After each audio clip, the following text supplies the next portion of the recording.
আজকে সকাল থেকে রোদের দেখা পেলাম না।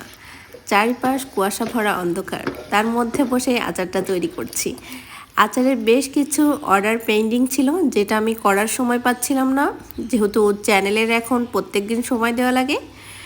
আর এই অর্ডারের কাজগুলো আমি সাধারণত বলি যে অর্ডার কমপক্ষে আপনারা 5 থেকে 6 দিন আগে অর্ডার করবেন, ফ্রেশ আচার তৈরি করে ফ্রেশভাবে দেওয়া যাবে।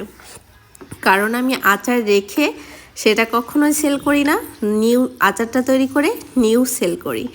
এই জন্য আমার আচারের অর্ডার দিতে একটু সময় লাগে, কারণ আমি চাই সর্বদা আপনাদেরকে ফ্রেশ জিনিস দেওয়ার জন্য। জলপাইয়ের ম্যাশড আচার করার জন্য একটু অপেক্ষা করছিলাম নতুন গুড়টা দিয়ে এই আচারটা তৈরি করার জন্য, কারণ নতুন গুড়ের আচারটা খুবই মজার হয়।